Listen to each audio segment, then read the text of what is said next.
Good morning. Yes, we are. All right, wonderful. Good morning, everyone, and welcome. Today is Thursday, September 12th, and it is 8:01. This is the Public Safety Committee meeting. The committee meeting will be available for live viewing on the WHCI YouTube channel, and this is a virtual meeting. Public Safety Committee. I'd like to call the meeting to order. But before I do start the meeting, I do just want to take the chair's point of privilege and ask for a moment of silence and just remember all of those that we lost yesterday on that horrific day, horrific morning that I'm sure we all remember and will never forget. I'm sure many of us probably lost people that we knew or were affected by someone that we knew, whether it's a friend or a family. So please just indulge me.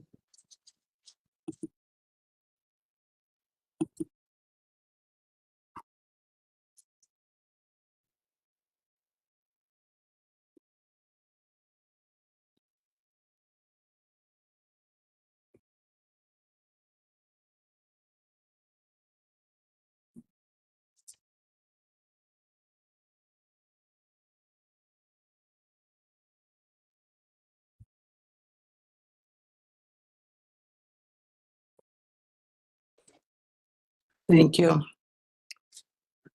Okay. And then the other item that I did want to recognize to you, Chief, and before we go around, I just wanted to express my unfortunate not being able to attend the ceremony yesterday. You know, I'd like to attend both PD and FD, but I do want to recognize those that were promoted and the swearing in of the new firefighters. So I just want to say welcome to Assistant Chief James Silver, our Deputy Fire Marshals James Paul Jr., Christopher Wilcox, Apparatus Operator, I'm going to try to get this last name correct and forgive me if I don't, Dante Pezzolisi, and firefighter Joey DeMontia, Casey Farrell, Zachary Gothier, and Shelby Mitchell. Just welcome. And then what I want to do is recognize everyone around our virtual screen this morning. I am Carol Anderson Blanks, the chair of this committee. We have Chief Priest and his crew, and I believe that's Assistant Chief James Silver that's sitting next to him. We have Counselor Alberto Cortez, our Town Manager Rick Ledwith, Police Chief Vernon Riddick, Assistant Chief James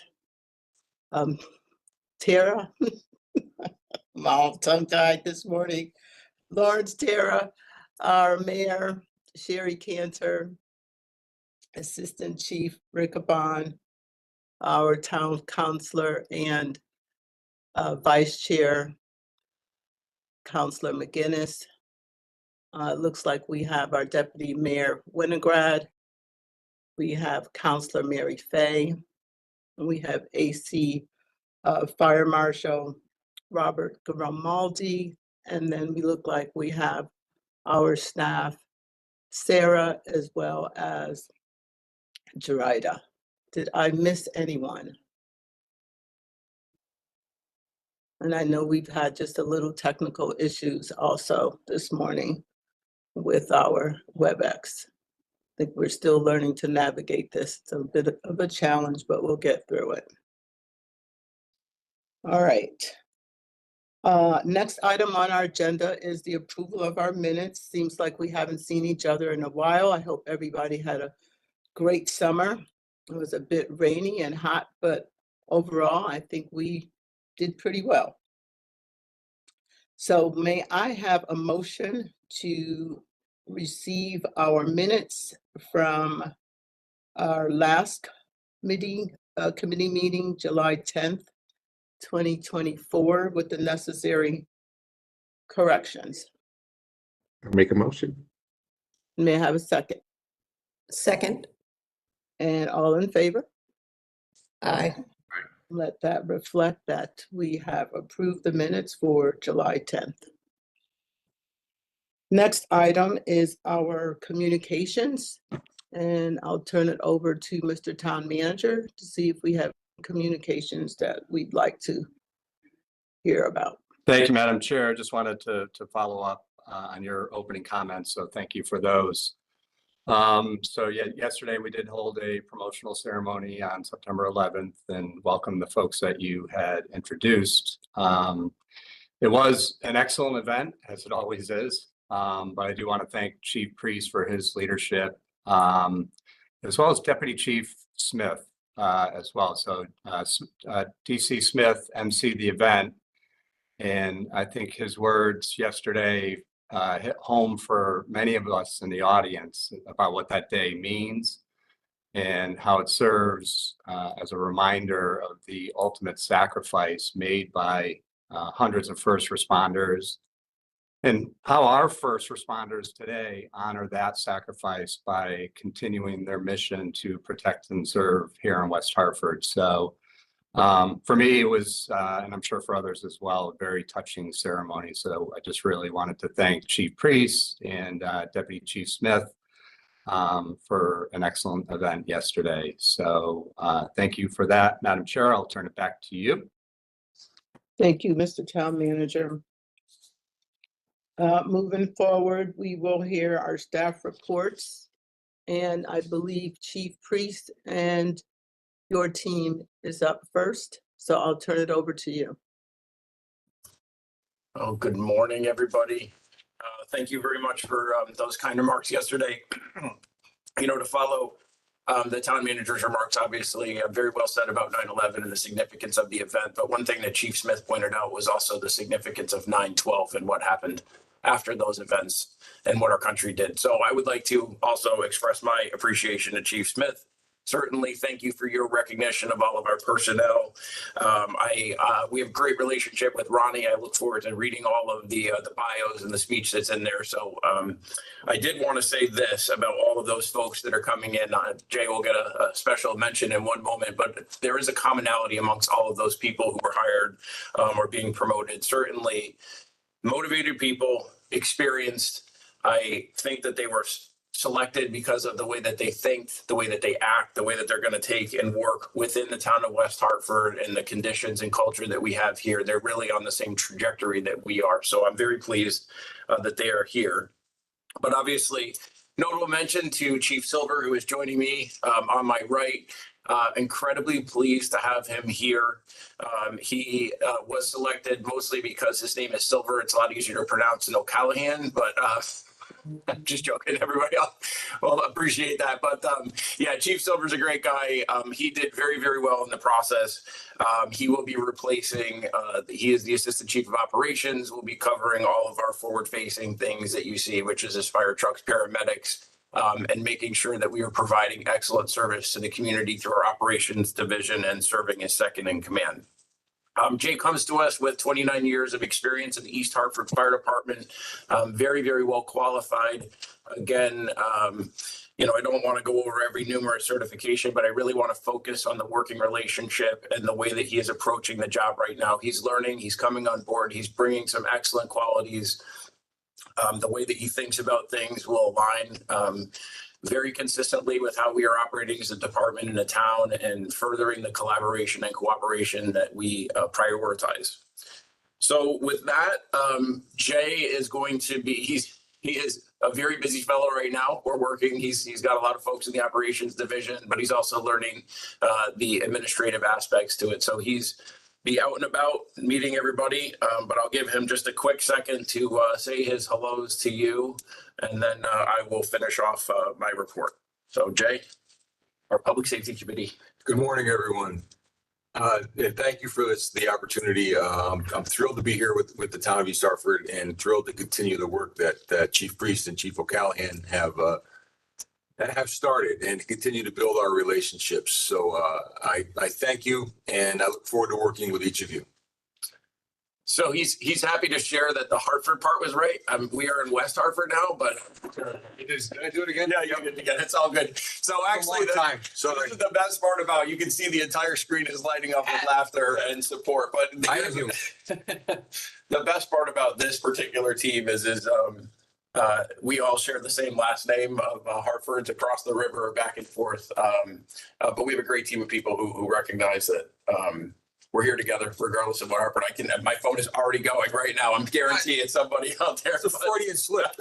It's a very long time of saying the other day. Yeah, absolutely. All right, so I digress. Let me get into the report. We'll move forward because we really need to get to the police response to all that just happened right there. But all right, so I've submitted a written report as I usually do. I would like to just let you know that we see some very public things out there, certainly in partnership with the police department. There's been some very serious motorcycle accidents. There's been other things that have out there as well, some up on the highway and around. We've been up on some hazardous materials out of town. We also have a lot of in-town incidents. But certainly, we don't get a chance to talk about every serious event that happens because we are dealing with protected health information. But I wanted to just take a quick pause to recognize the people and the responders in the department who go out on some very, very serious and traumatic calls. And I wish them all my best. And as they recover for it through that, but also the impacts on our community members for that as well. As I move on to some notable projects or activity, we haven't met together in a little bit, but very, very proud. There was some good press on our kids camp started by Community Support Officer Andrew Eccles. We did a 2-week camp. We had a lot of fire department instructors there, and I was honored to receive a lot of feedback from the parents and the kids as well about the feedback. So I do really think that we are giving back to our community with that camp, showing kids pathways into the fire service and into public safety. And whether or not they ultimately choose to join it or not, they took on an experience that they never had before. And even if they decide this isn't the path for them, that's okay. We've done something good for our community. So a kudos to the instructors and the willingness also of the parents to let their kids be with us for a week and learning some new things. We just came off of the heels of a preparedness event, very successful, well attended. Lots of our citizens came out, worked in collaboration with our DPW, our police department, our CERT team, emergency management operations, our fire marshals. It was a great day. As you know, the last couple of meetings, I try to highlight the types of calls that were going on, not just the volume of calls, but what we're going out on. So just a couple of quick numbers for you. We had 7 cardiac arrests in the last month, 2 of which were traumatic cardiac arrests, 26 chest pains, 7 strokes, 16 shortness of breath, and then 13 that were what we would call acute respiratory distress. So very serious types of calls that we're on. And these are very regular occurrences, as you can tell from the numbers. You know, there's so many things that we could talk about here. Everybody knows I have a tendency to go long every once in a while, but I won't. Certainly, we're watching our facilities and our efforts to replace our training tower. We have some upcoming remediation and renovations happening. We expect to have a study completed shortly. I was honored to join one of the other committee meetings to show my support for Director Palmer and his efforts in that area. So maybe we'll have more to follow on that in the future months. I wanted to talk very briefly about some ambulance response times and how we have been working collaboratively with AMR. They've added a 3rd car on a trial basis so that we can reduce some of our response times. We saw some progress with that, down about a minute or so. But again, working collaboratively with them, we are in another part of the trial where they have a 3rd car on 24 hours a day, 7 days a week with a BLS car. It's during the days, but 7 days a week. So we're going to be watching what those impacts are on response times. And one nice thing about being an introspective department is we also were watching some of the things that were occurring with our response times and call volumes. So in the last month, we saw a little uptick in our response times, and we were able to go back and analyze that, track that down into, it looks like we're trending up about 7.8% on our overall call volume in terms of what we were doing last year.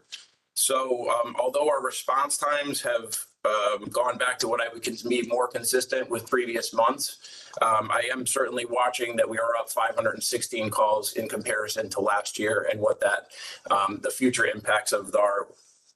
So obviously, as we're considering these, some increasing volume, watching our community growth, watching the complexity of our organization kind of kick up a little bit, we're certainly paying attention to data-driven decisions and making sure that we're starting to look at our community and our services more strategically.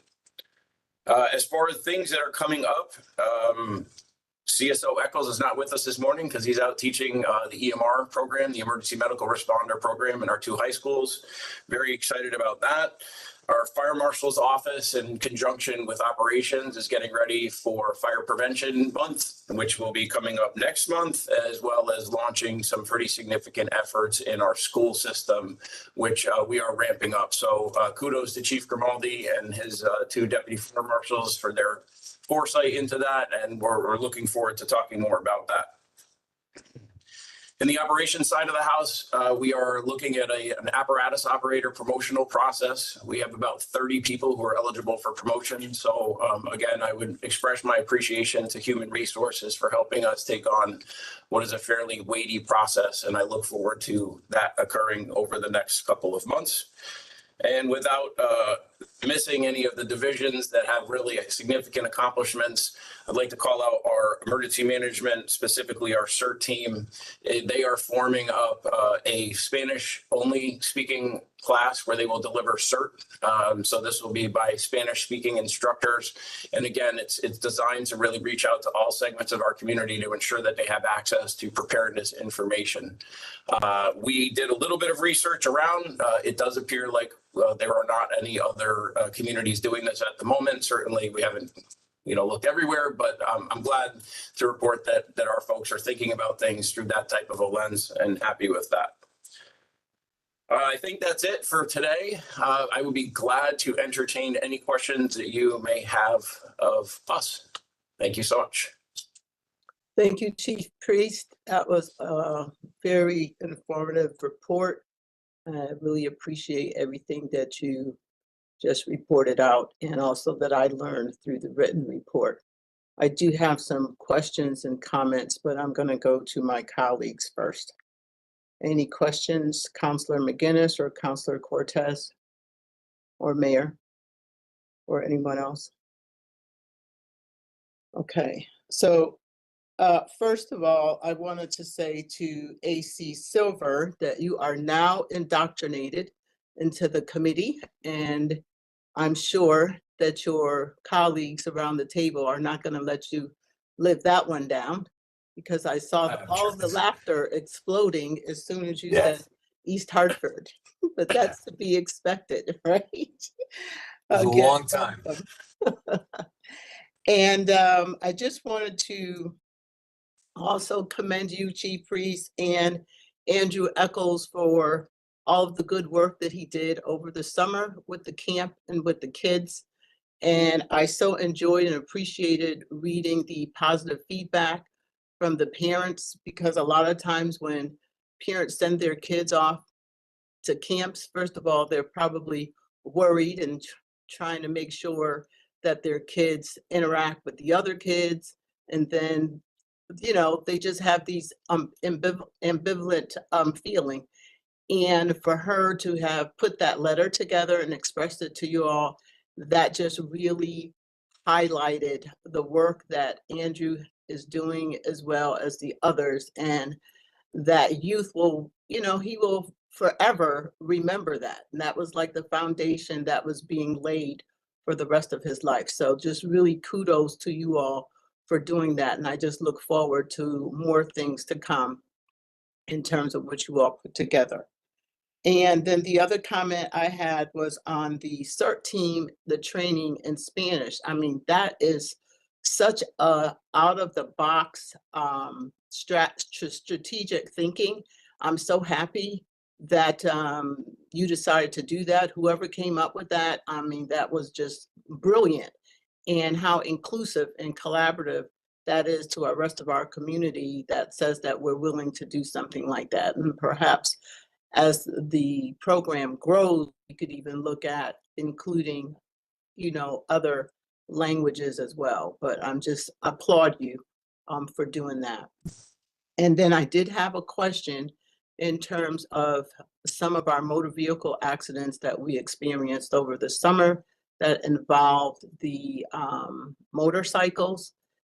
Did you all observe any common, I don't know, themes or threads? I know it was sort of all over town, so it wasn't just in one particular spot.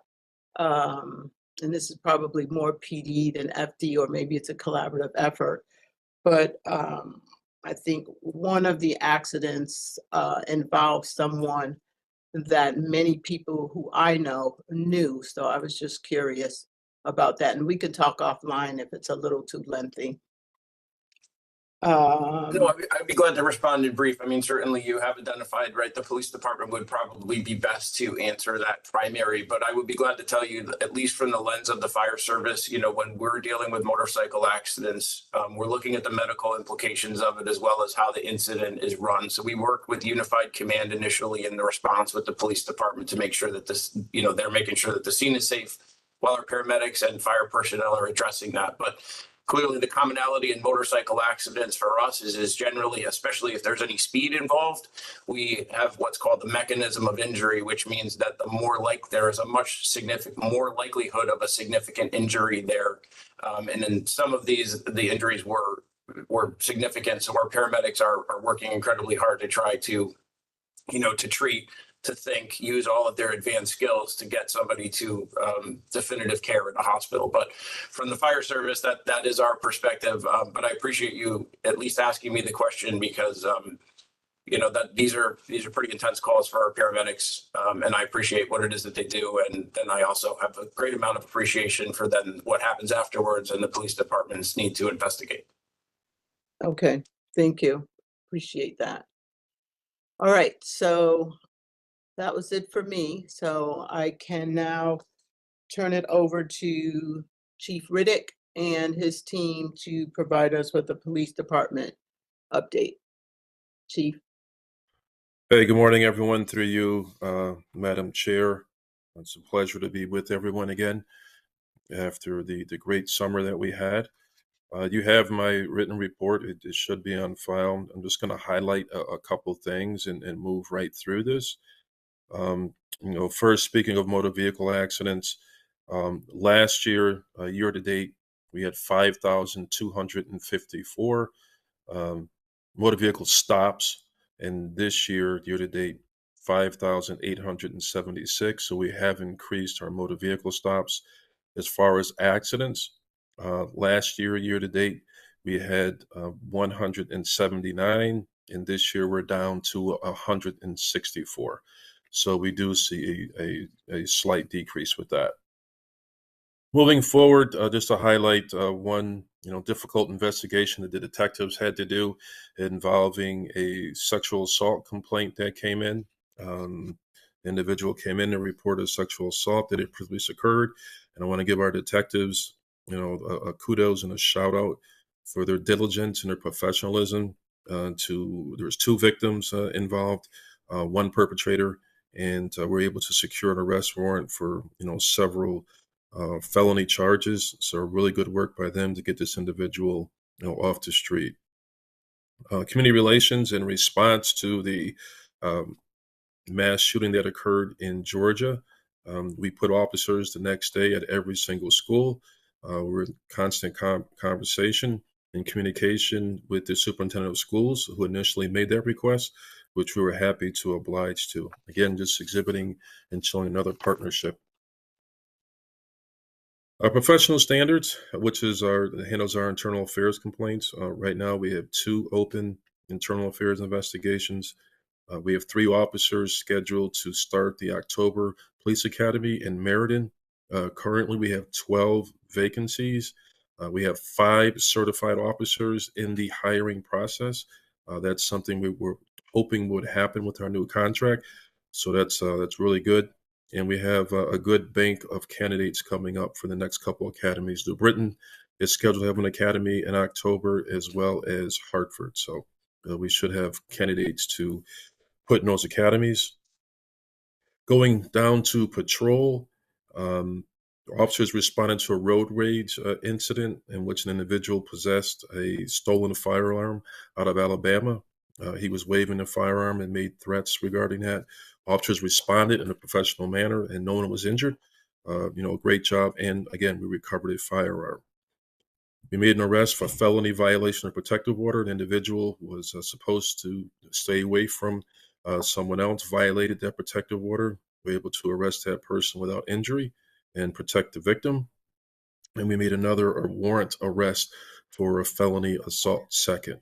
So really a lot of good stuff that was out there. I do want to highlight a couple other calls, 2 regarding mental health and suicide. Kudos to the FD for their assistance. We had a call on a prospect in Westfall. A call came in from an individual regarding someone's mental health. They had threatened to commit suicide and may have been in possession of a firearm. We're able to use our technology and our partnerships with other agencies to locate the individual who was in a motor vehicle who initially, took off on us. But we did find that person, were able to secure them at a location inside the vehicle. We were able to call out our hostage negotiation team, our crisis negotiation team, shall I say. After some long discussions and conversations, one of our first responding detectives is on that team who initially started up communication. We were able to bring that situation to a safe resolution, and the individual did have a firearm. I also want to thank the FD for their response. We had incident command set up at that time, and we were exchanging information. They had personnel ready and willing to assist if something went south, but it didn't. So kudos to everyone regarding that. On the other side of that, we had a person who successfully committed suicide by firearm.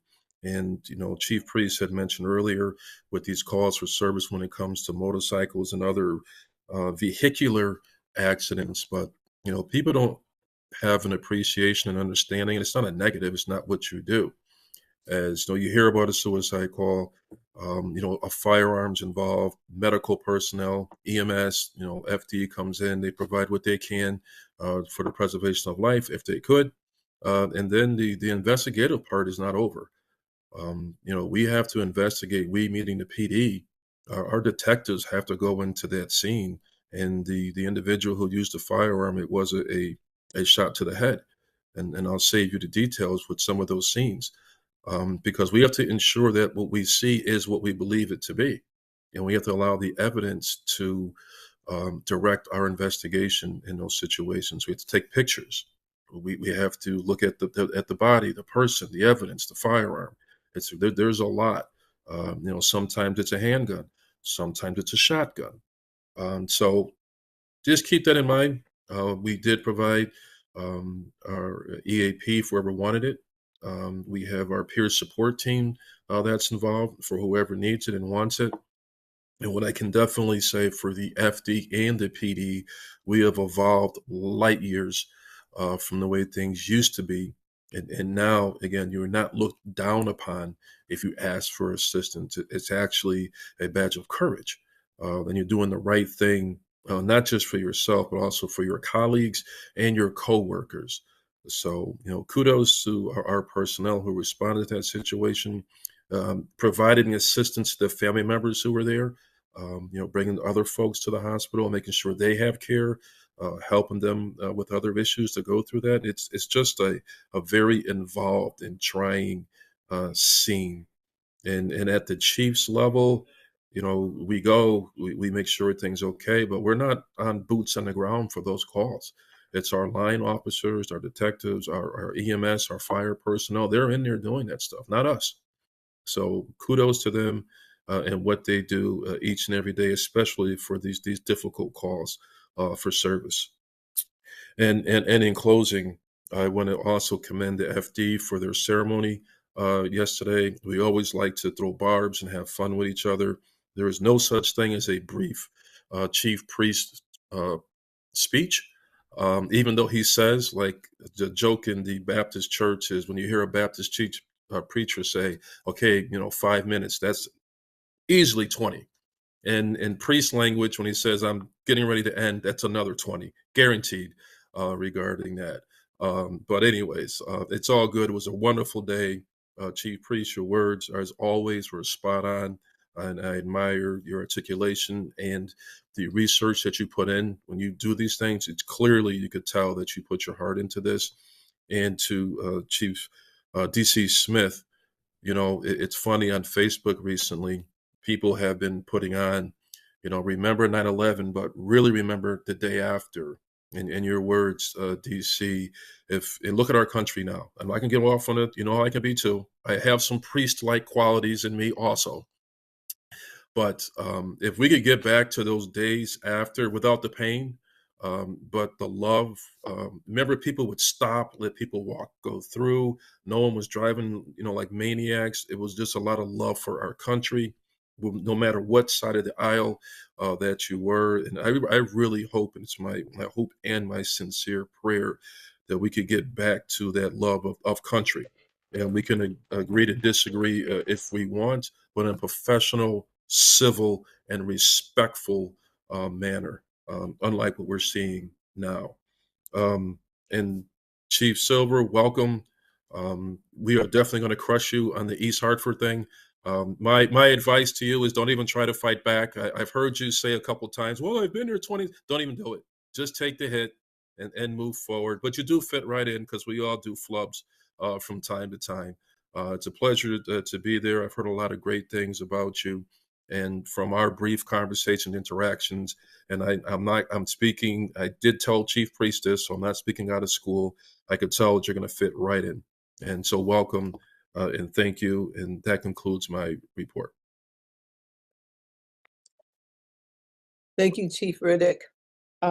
Well said. Great report. Lots of good information in there. So first off, does committee members have any questions for Chief Riddick? Counselor Cortez? Good evening, Madam Chair. Two questions. One is with recruitment. So I know we have 12 vacancies right now, which, that does have an impact, I'm sure. But as we start to grow in the town, down the road, it's going to be probably more crucial to fill those vacancies. So what do we have things in place, as far as like job fairs and things lined up? I know, you guys are always in the community doing stuff, but my concern again is not so much this year, but the next couple of years as the town starts to grow, it's gonna be a strain on the PD, I'm sure. That's Thank the first you. question. I'll wait for the second one. Yeah, we're actually sitting very, very well. As I mentioned, although we have 12 vacancies, we have 5 certified officers in the queue right now. So that brings it down to 7. We also have a bank of about 10 people who look really, really good. So, but again, our problem many times is not getting people in. It's because we don't have the capacity to run our own academy. We have to wait for other academies to have seats. And it's not like we could put all 7 into one academy. You get 3 here. There's other PDs that are also doing that. So when we do have job fairs, we actually are planning, we don't have a date yet, to do an open house here and show off some of our toys that we have, the Intel Center, the new command post, the virtual simulator, and get people into the PD and use that for an opportunity to solicit some applications. But, we have a very good contract, and we have other people from other PDs who are clamoring to come here. I've talked to several chiefs already who have called me. So we are actually sitting in a very good place. And the vacancies are just people who are retiring and then and a couple others wanted to try to do something different, and one officer who just does not want to do policing anymore. So those are things you just have to deal with and go forward. But we are in a good place. I'm not panicking. We're in a good place.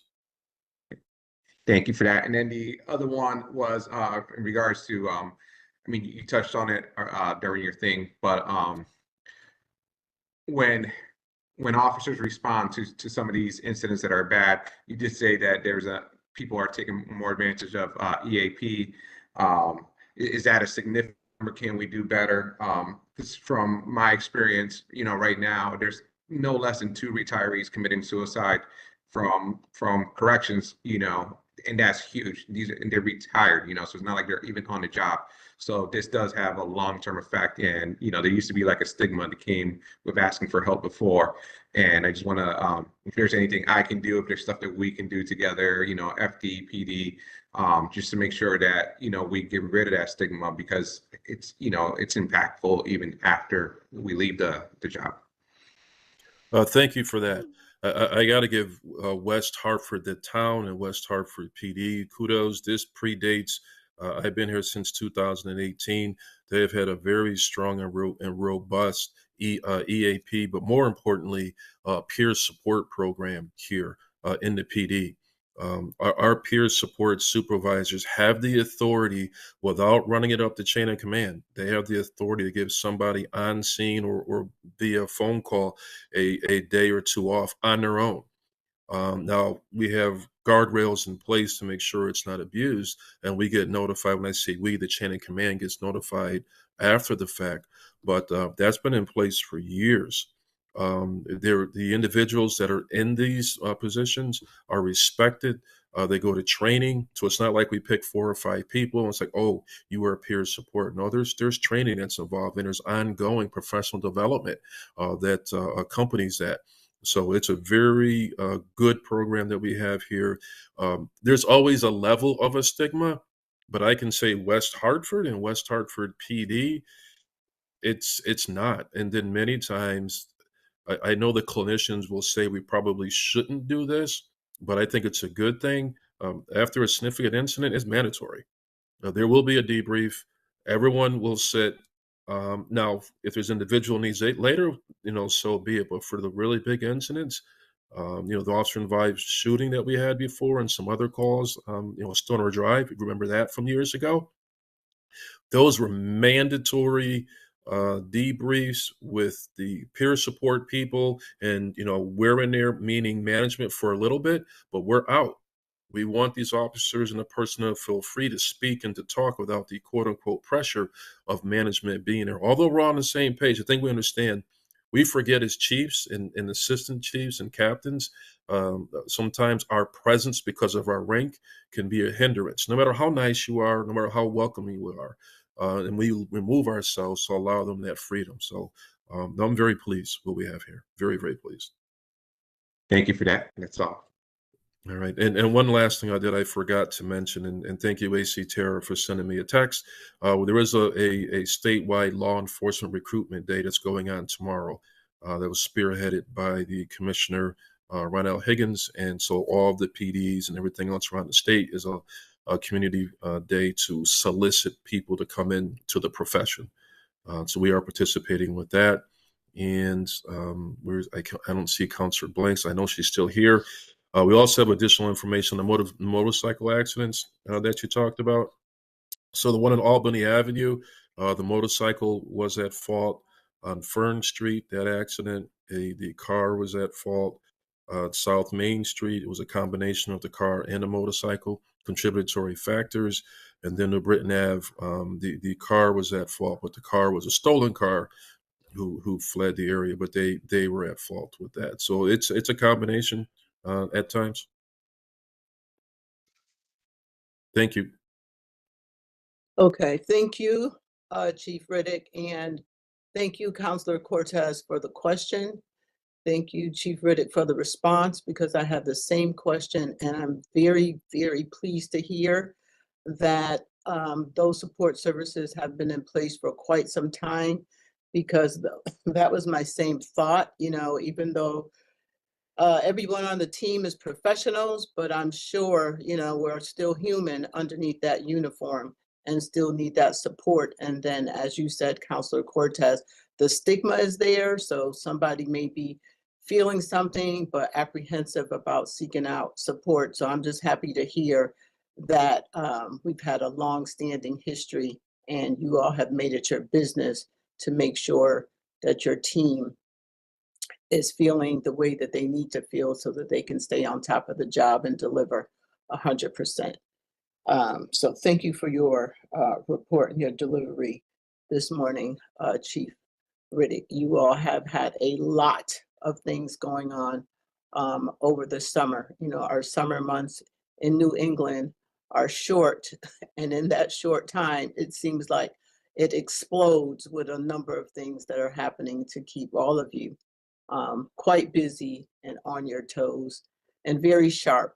And that's why I'm very happy to chair this committee that provides you all with the resources that you need for continuous training and the supplies that you also need. Now, if we could just work on that personnel and getting that personnel to where you need to be, then we'll be in a good place. But it's always a work in progress. So thank you again. If there aren't Thank you. any other questions or comments, Mayor, I don't know. One more comment through you, Madam Chair. It's great to have a good team because they just texted me again with something else I forgot to mention.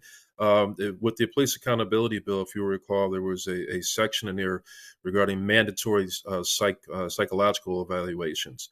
So every 5 years, we on the PD side have to have a psych exam and go before a psychiatrist and go through that. So that helps take away a stigma. Yeah, that's a And good checkpoint. Thank you. So thank you. Yep. Thank you for expressing that as well. And Mayor, I don't know if you wanted to add anything or if you had any questions. Are you good? All set, thank you. Okay, thank you. All right, so we'll move on to future agenda items. Does anybody have anything that we wish to add for a future meeting?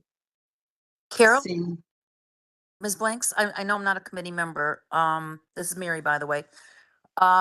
I have a question, and it's a hard one to ask, and you're probably mulling over what I'm going to ask because I've been asked by many constituents. There's been a lot of press lately, Chief Riddick and Chief Priest and everybody on this call about the threat. We talked about 9/11 earlier, but the threats now have been elevated across the country. We've been reading about, and then certainly within Connecticut, I've read something where law enforcement has been apprised of the increased threat presence of gangs and et cetera from our border situation. Now that's public information. I was just wondering and inquiring, and I brought this through before. What is the real implications for a town like West Hartford and a state like Connecticut? We're a sanctuary state. We have sanctuary cities. I'm not debating that, but what is the real threat that we should all we should be vigilant every day? I come from a law enforcement family, you know that. So I always have my head on a swivel. That's how we were brought up. But I want to be able to address the public's concern in a measurable way without over alarming, but also trying to handle this information that's coming through through the public, and just want your sense, since you are on the ground and boots on the street, of what's really going on and what our threat level in our community is because of what's going on the world stage. I know that's a complicated question, but I'm sure through your various communications at the government level, we've got to be addressing this in some fashion. And I was just wondering if you guys are in a position to be able to share any information with us. Thank you very much. Thank you, Councilor Fay. I'll turn that over to you, Chief Riddick. All right. Thank you. Through you, Madam Chair, Councilor Fay, when it seems in the macro, I'm hearing the gang One, I don't know which gang you're referring to. If you have specific gangs that you're talking about, with They mentioned the Venezuelan because of the situation in Colorado, and this is all public. I'm not. This isn't rumors or things. This is all documentation that's come through various press sources. They mentioned what's going on in Ohio and other places where cities are getting overwhelmed. I just want to put it in perspective of what our situation here is in Connecticut, okay. and our community. That I'm just trying to get a proportional kind of sense, because to be frank, this is on people's minds. This is on our community's minds. I was asked this question, I don't know, 6 months ago when I was meeting constituents for coffee, about what we should be concerned about with, um, what's going on in the world. So there is context there. They mentioned Venezuelan. I don't know enough about it to go deep. I just know it's been published and, credible news sources. I'm not talking about, I Okay. don't read the other stuff, but Yes. All right. So let's parse very, very quickly through you, Madam Chair. There's one thing you mentioned, Ohio. I'm not aware of a gang problem in Ohio. That sounds like a whole nother political topic that you might be referring to. Colorado, I'm sorry, Colorado, I misspoke. Okay. Yep. Regarding that, and for everyone's edification, every time you have an election, there's always a heightened sense of information that comes from the federal government, the state government, of awareness, interference, and everything else along those lines. You also have an ebb and a flow every couple years regarding gangs in general. So I don't see anything specific to border issues that are impacting a gang problem that would directly have an impact here in West Hartford. I think the migrant issue is separate from the gang to an extent. I'm not talking about human trafficking. I'm not talking about drugs, but let's understand the drug problem has been occurring for decades, regardless of an immigration issue. So I think that people are conflating issues. We need to be careful with that. And so the shorter answer is we are in constant contact with federal and state and local officials, and we should not confuse migration issues with criminal issues, separate entities. There are some overlap with human trafficking and some drug through mules, but we don't have that issue here. We're more concerned about keeping people safe during the election process and being able to vote safely, and maybe not have people stand with rifles intimidating people at voting places. That might be something we want to talk about too at another meeting.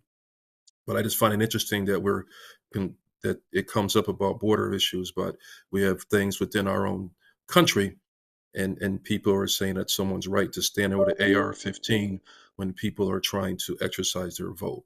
But enough from me. Thank you. Thank you, Chief Riddick. Okay, now we can move on to future agenda items. And I believe we were silent. Did we have any that we wanted to put on the? Well, actually, we can put on what Chief Riddick just mentioned. So we can do that for our next meeting. We can talk about our polling places and how to keep them safe. If we see something, what do we do in terms of doing something? What would be the immediate step?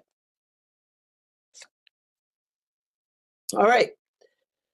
Okay, so it is now, I don't even know what time it is, 8:49. So I will call for an adjournment and give you back some time for your day.